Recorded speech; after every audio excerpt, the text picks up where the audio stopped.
Tenemos el honor de recibir al embajador de Argentina en Brasil, nuestro vecino país.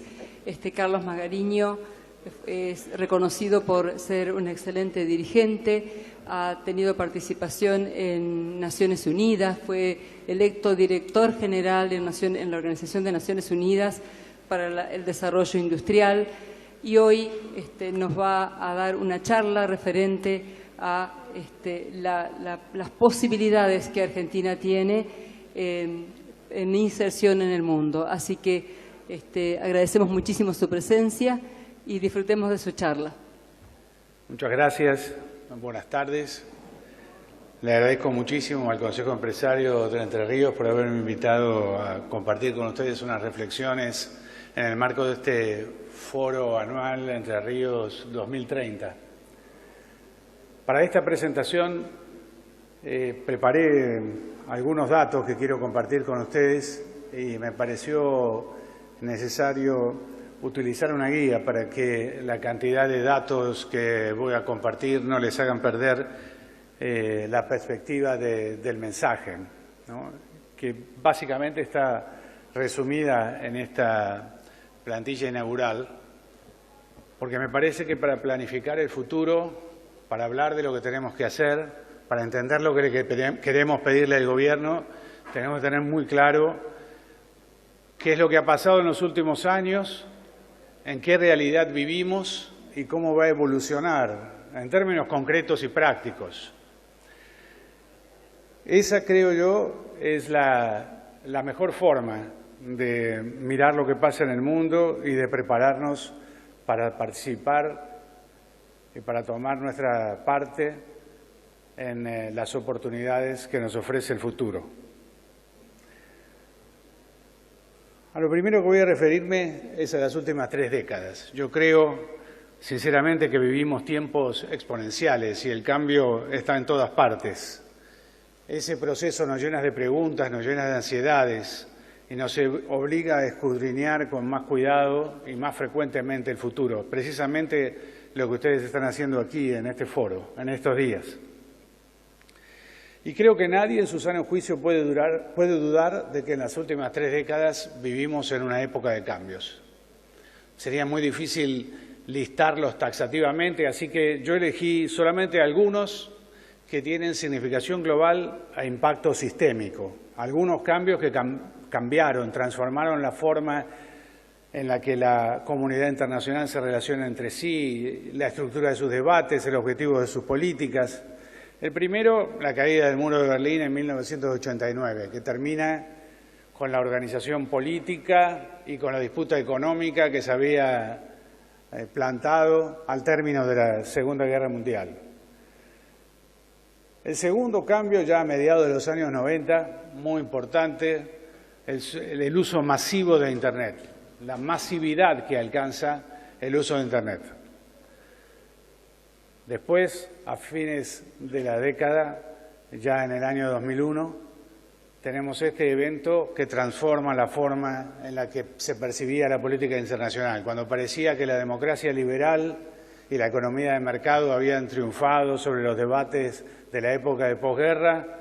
El surgimiento de este set de ataques que comienzan en el año 90, mediados de los años 90, incluso aquí en Argentina, con los atentados a la Mutual Judía, a la Embajada de Israel, de que se recuerdan ahora, se conmemoran ahora 25 años, escalan hasta mostrarnos que tenemos un nuevo desafío como sociedad global.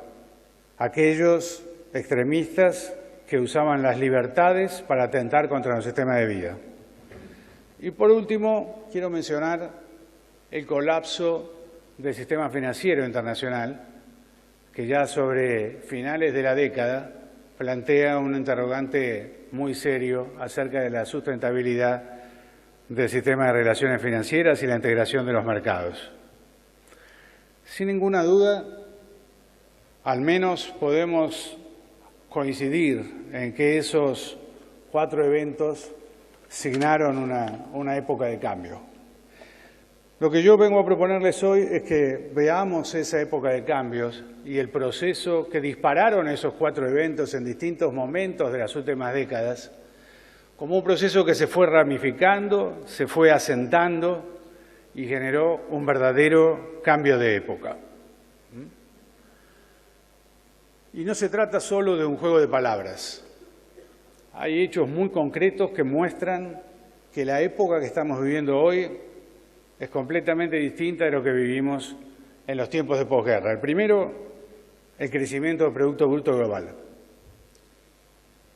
Yo todavía me veo relativamente joven porque tengo niños pequeños, ¿no? Pero estoy seguro que muchos de ustedes, como yo, cuando estudiamos en la universidad, teníamos claro que había un conjunto de países llamados en desarrollo, países en vías de desarrollo, que tenían como participación en el Producto Bruto un porcentaje cercano a un tercio. Un tercio del Producto Bruto Global surgía de los países en desarrollo, 2/3 de las economías más avanzadas. Y eso se verificó durante varias décadas. En el año 2000, la participación de los países en desarrollo no había variado mucho, todavía era un poco por encima de un tercio, pero alrededor de ese monto. Algunos sucesos estructurales y otros coyunturales cambiaron esa mecánica. El principal hecho estructural, la estabilización del crecimiento, del proceso de crecimiento en China, que a partir del año 98 se estabiliza en tasas muy altas. China venía creciendo rápidamente desde el año 78, pero con cierta volatilidad. En el año 98 es cuando logra estabilizarse. Y hechos coyunturales como la crisis financiera de 2008 y 2009 que redujeron drásticamente la tasa de crecimiento de las economías más avanzadas.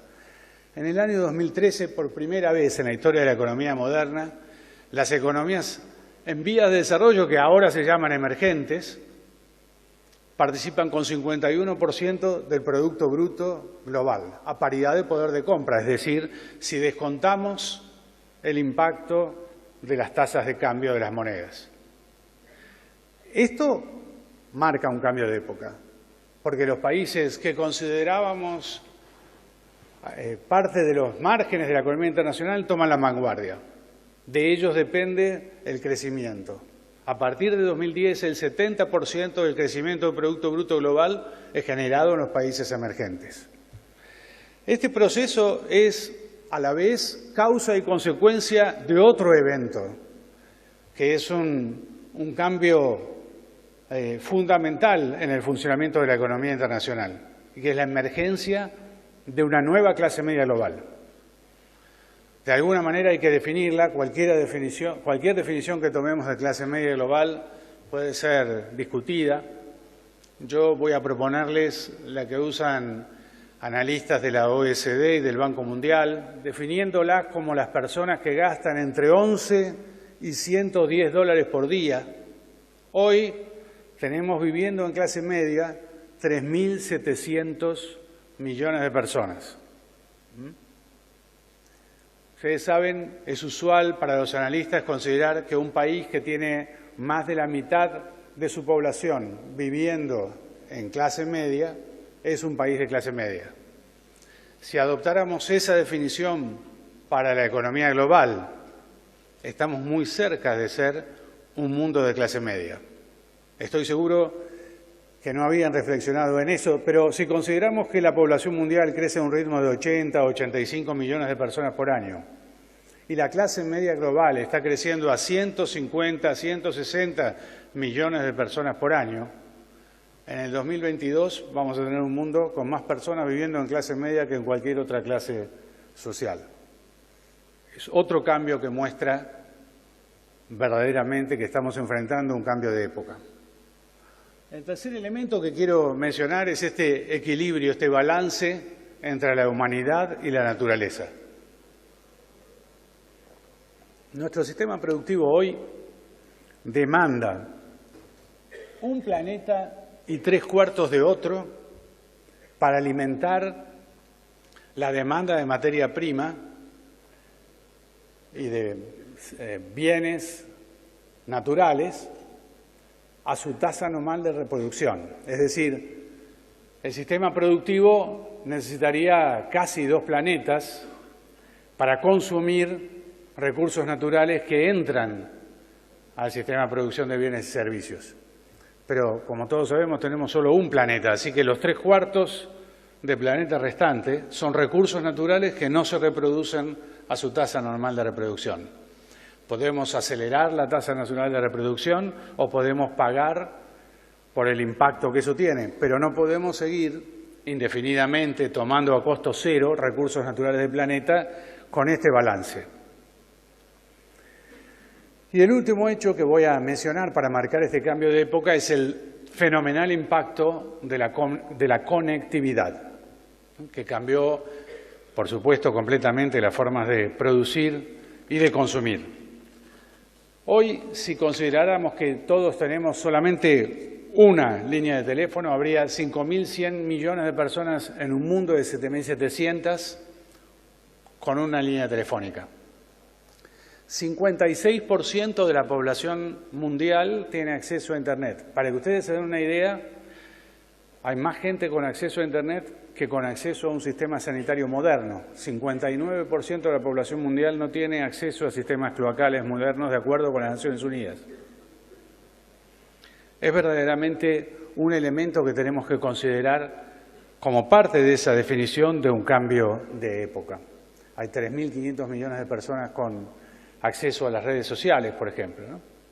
Entonces, esos 4 elementos, el PBI, la clase media, el impacto en el medio ambiente y la conectividad, definen una nueva época. Por supuesto, hay muchísimos más elementos, pero me quedan 19 minutos, así que voy a pasar a tratar de explicarles o compartir con ustedes lo que yo entiendo que significa eso para nosotros.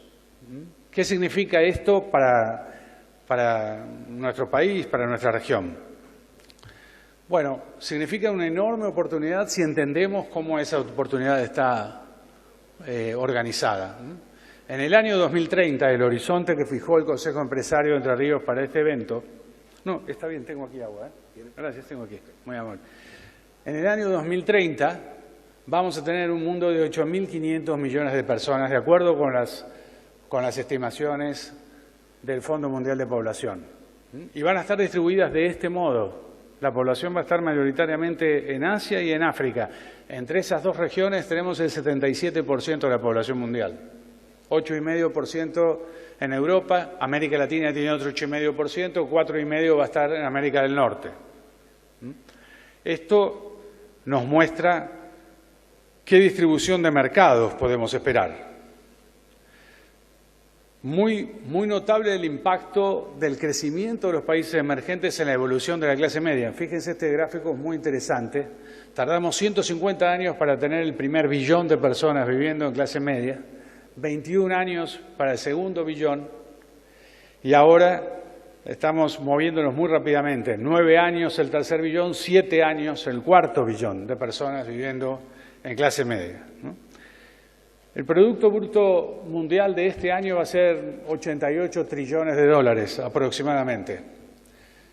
Me preocupa que no se pierdan con las cifras. Si tomáramos precios constantes del año 2010, por ejemplo, en 1960 el Producto Bruto Mundial sería un poco más de 11 trillones de dólares y el año 2017 sería 80 trillones de dólares. Esa es la evolución en ese periodo de tiempo. Ahora bien, cada vez más hay que considerar el valor del Producto Bruto a paridad de poder de compra, porque ya no podemos medirlo solo en dólares debido a que los países emergentes ya contribuyen más de la mitad del Producto Global a paridad de poder de compra. Entonces, esos 88 trillones de dólares de este año significan aproximadamente 143 trillones de dólares a paridad de poder de compra. Casi se duplican cuando descontamos el impacto de la tasa de cambio. La tasa de conversión entre uno y otro ahora es casi 1,7, 1,68.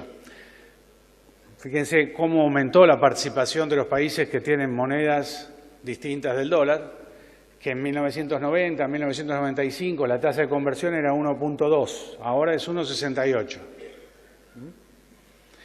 Y es muy probable entonces que eso se mantenga y que trabajemos con... Perdón, me equivoqué con la presentación, no soy muy bueno con esto. Necesitemos seguir trabajando para alcanzar este PBI en 2031 de 275 trillones de dólares a paridad de poder de compra. Otro tema muy importante, el rol de las ciudades en la generación de ese crecimiento. Se calcula que un conjunto de 440 ciudades, como se muestra allí, distribuidas de ese modo, van a participar con la generación de cerca de la mitad del crecimiento global en los 15 años.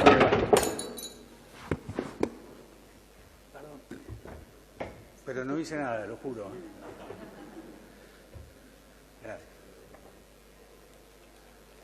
Bueno, decía, yo sé que son cifras impactantes, parece que tienen alguna repercusión.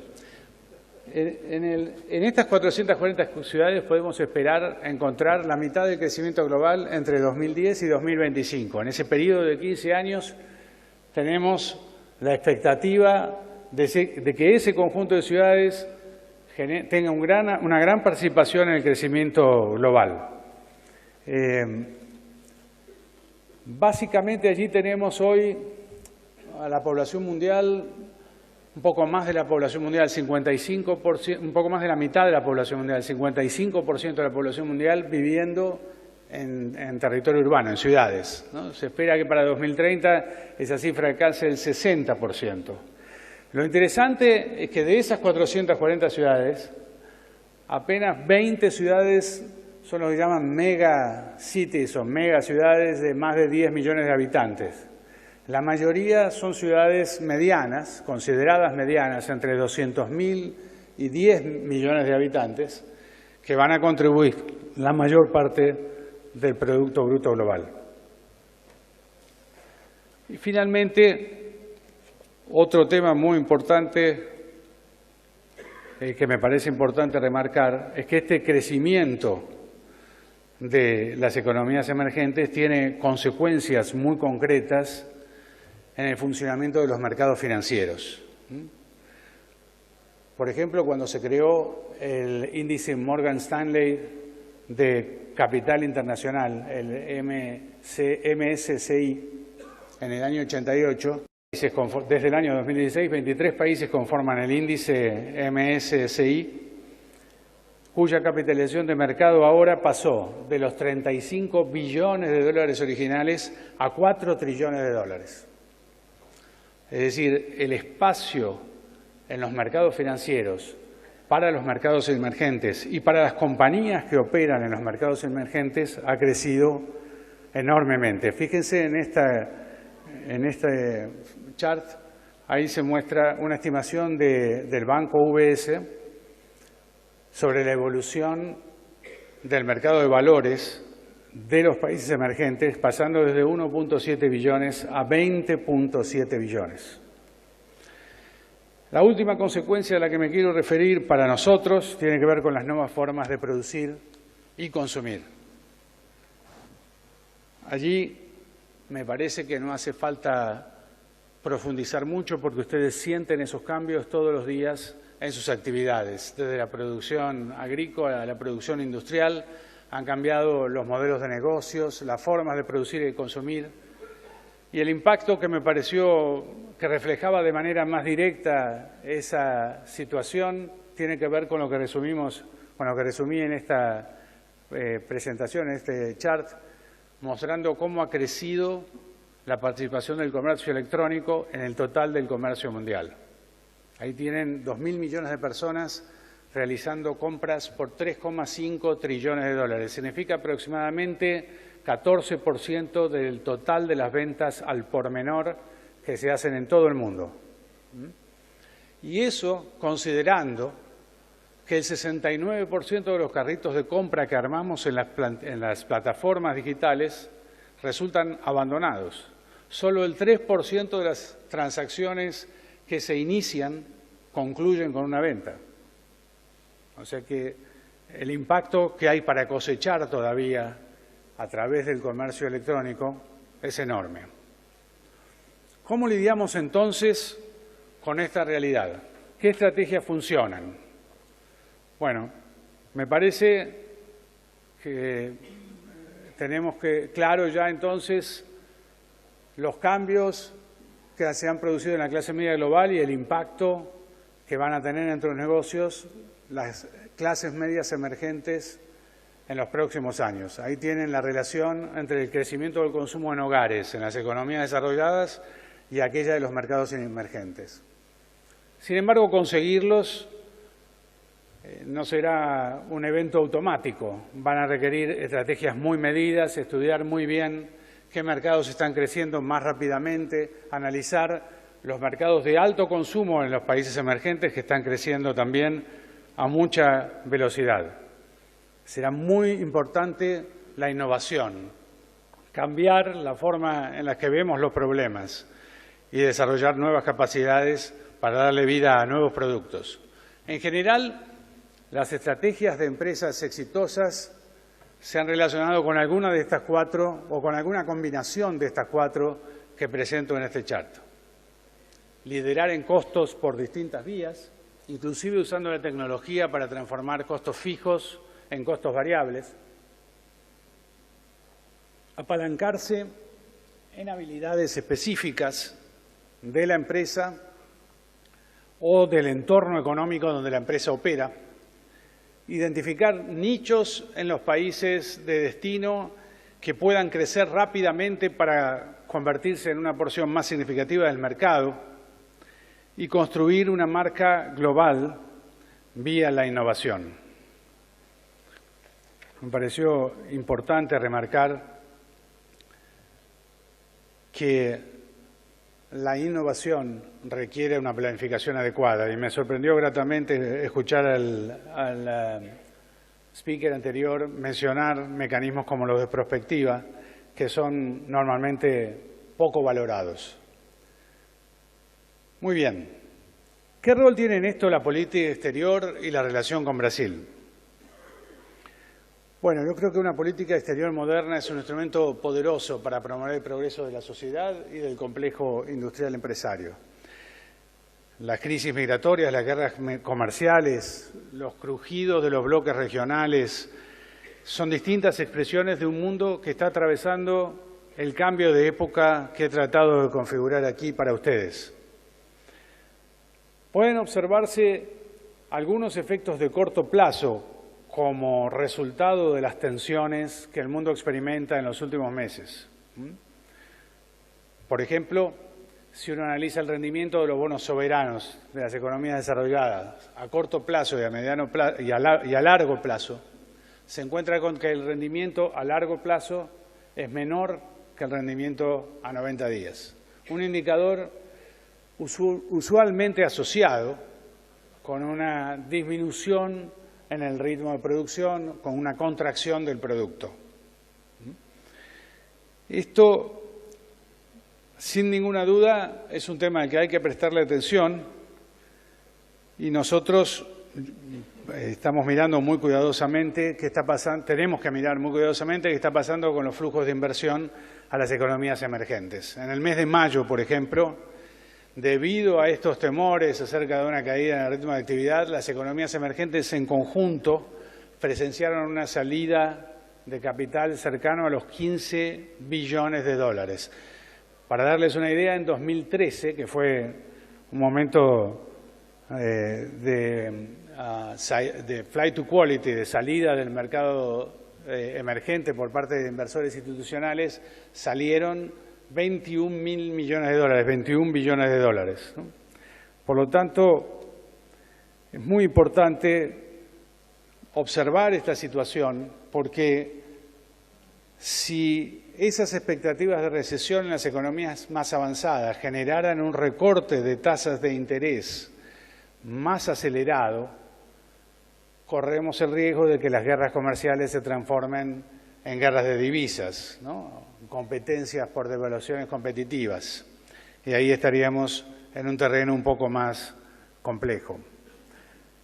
No es eso necesariamente lo que va a ocurrir, pero tenemos que estar atentos a esos desafíos y actuar en los foros internacionales a través del gobierno y las instituciones empresarias de manera decidida para asegurar la provisión de algunos bienes públicos globales. Un mundo que cambia, un mundo en cambio de época, una sociedad que se integra necesita las mismas cosas que necesita una sociedad nacional.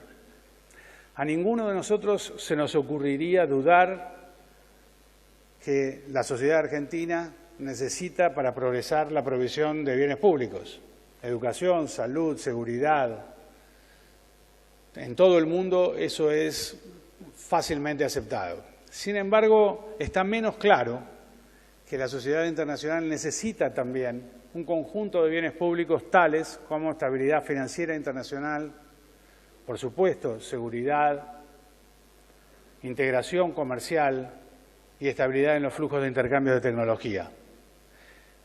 En ese tema de la provisión de bienes públicos tenemos mucho todavía para hacer, pero un mundo que se enfrenta a muchas fricciones va a tener que recurrir a los acuerdos regionales, a las plataformas regionales, para asegurar esa provisión de bienes públicos.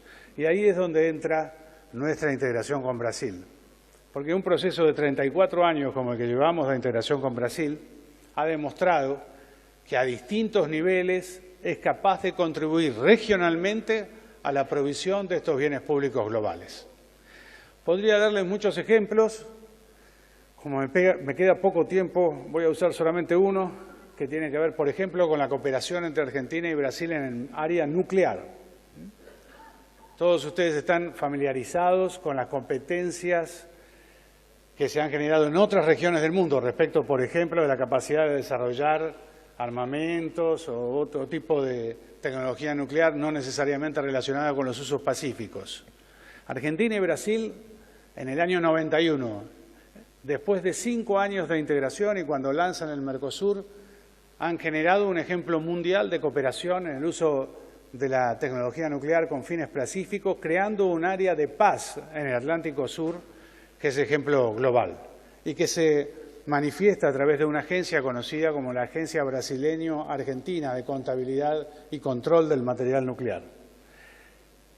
Ese tipo de cooperación es extraordinariamente importante para fortalecer la provisión de bienes públicos en una sociedad que se integra.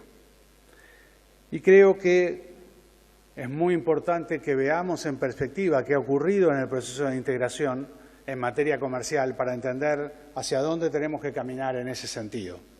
Ahí tienen ustedes una serie de los 34 años de integración entre Argentina y Brasil, el comercio entre 1986 y el año 2018. Allí pueden verse dos periodos bien claramente diferenciados, un periodo de 1986 hasta el año 2003 y un periodo de 2004 hasta el año 2018. En el primer periodo, que es este que está aquí, las dos economías de Argentina y de Brasil persiguieron políticas de estabilidad macroeconómica y políticas comerciales de integración bilateral y multilateral, políticas de apertura al mundo. El comercio entre nuestros países en ese periodo es mayormente equilibrado, terminó con un superávit para Argentina de unos 6.000 millones de dólares para todo el periodo, hace un promedio de 300 millones de dólares anuales, lo cual da un escenario prácticamente de paridad. En el segundo periodo, cuando nuestros países se encerraron en sí mismos y la macroeconomía estuvo desorganizada, Argentina tuvo un déficit estructural con Brasil que acumuló 53.000 millones de dólares desde 2004 hasta ahora. Me parece que está claro que nos conviene que nuestro proceso de integración se asiente en procesos de estabilización macroeconómica, reducción del déficit fiscal, consolidación del equilibrio macro y apertura de los mercados al mundo. Por eso yo creo que es muy importante que defendamos los cambios que se introdujeron en la economía argentina durante los últimos 3 años y medio. Estoy convencido que ha sido una contribución sustantiva para remover problemas estructurales de la economía. Y todos sabemos muy bien que ha sido extremadamente costoso para nuestra sociedad, pero debemos perseverar y completar ese sistema de reformas. Yo los aliento a que piensen en las enormes oportunidades que tienen por delante, como bien lo están haciendo al promover este debate que organiza el Consejo Empresario de Entre Ríos. El horizonte a 2030 puede parecer lejano, pero es extremadamente cercano y las decisiones que tomamos hoy están afectando nuestras posibilidades de competir en el futuro. A mí me gusta decir, como decía Woody Allen, yo sé que muchos speakers citan siempre pensadores famosos, pero a mí me gusta mucho citar a Woody Allen. Él decía que le interesaba el futuro, que le interesa el futuro porque ahí es donde va a pasar el resto de su vida. Y yo creo que podría agregar que ahora tenemos acceso a las tecnologías, Big Data, digitalización, inteligencia artificial, que nos permiten modelarlo. Así que trabajemos sin temores en ese proceso, asegurando que las bases de organización de nuestra economía son fuertes y robustas. Muchas gracias. Quedó justo, ¿eh?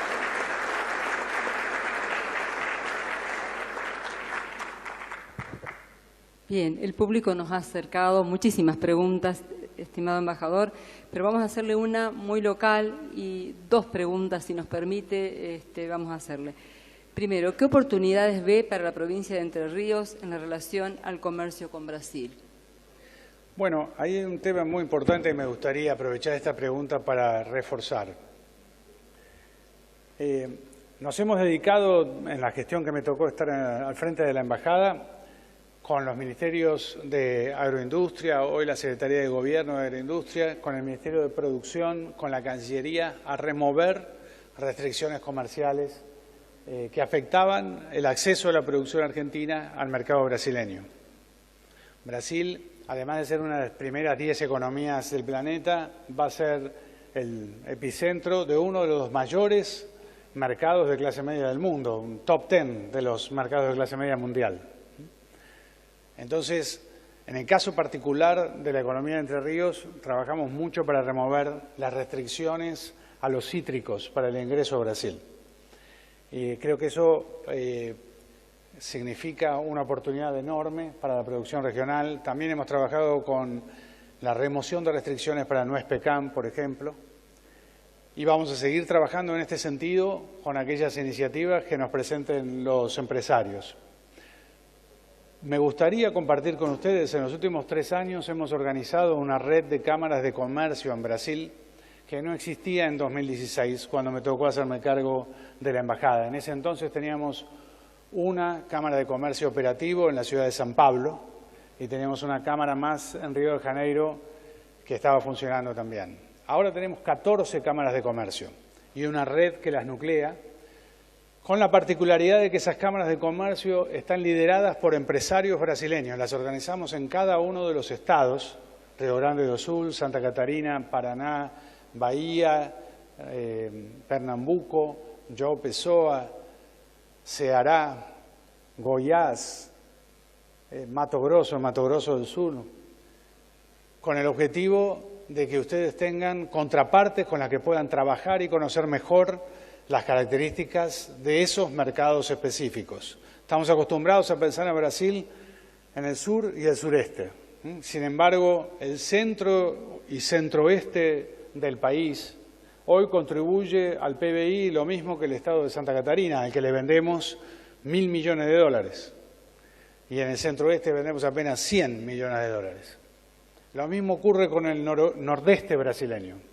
Yo los aliento muy enfáticamente y me pongo a disposición, lo mismo que todo mi equipo en la embajada, para ayudarlos a contactar a estos empresarios brasileños que lideran las cámaras de comercio de Argentina en cada uno de estos estados. Creo que eso va a generar oportunidades nuevas y mejores, adicionales a las que ustedes ya conocen.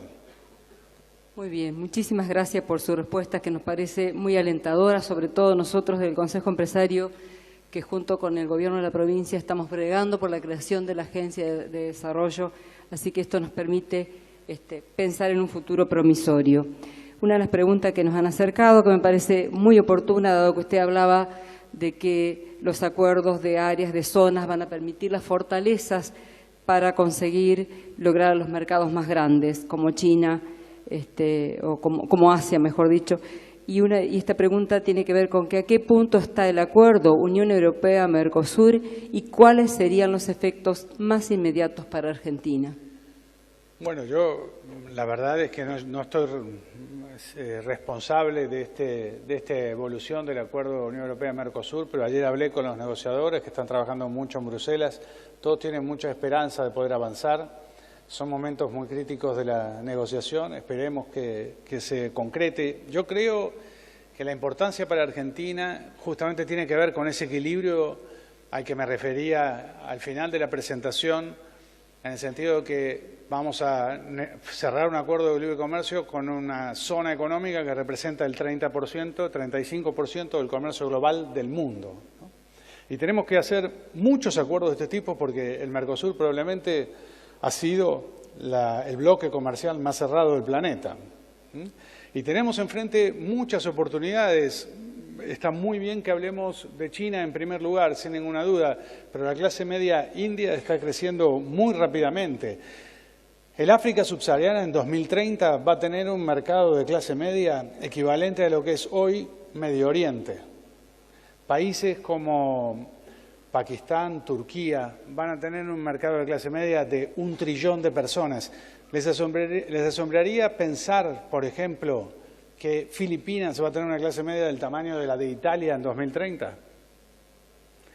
Por eso este acuerdo es muy importante. Por supuesto que si no se puede firmar, se firmarán otros, pero es muy importante para reafirmar esta vocación universal del Mercosur, que ha cambiado definitivamente la idea de que tenemos que competir por los mercados del uno o del otro, para transformar ese objetivo original en algo mucho más rico. El Mercosur no puede ser más, después de 34 años, una discusión acerca de cuánto de mi mercado toman los brasileños y cuánto del mercado brasileño tomo yo. Tienes una discusión acerca de cómo esa integración que ya alcanzamos nos sirve de plataforma para llegar a otros países. Ni Brasil ni Argentina pueden abastecer, por ejemplo, de manera regular una porción importante de la demanda de lácteos en Asia, como hemos visto por la distribución de clase media. No lo pueden hacer individualmente, tal vez podemos trabajar coordinadamente, desarrollando marcas de una manera moderna para tener un acceso de más largo plazo a los mercados más sofisticados de los próximos años. Muy bien, dado el escaso de tiempo, tenemos muchas preguntas más, pero la verdad que en nombre del Consejo Empresario queremos agradecerle enormemente porque usted ha dedicado este tiempo para ayudarnos a pensar, a ayudarnos a ver que tenemos muchas oportunidades, y que depende de nosotros, que es cuestión de mirar ese futuro, de planificarlo y de trabajar para lograrlo. Muchísimas gracias, señor embajador. Muchas gracias a ustedes. Muchas gracias. La idea es continuar con...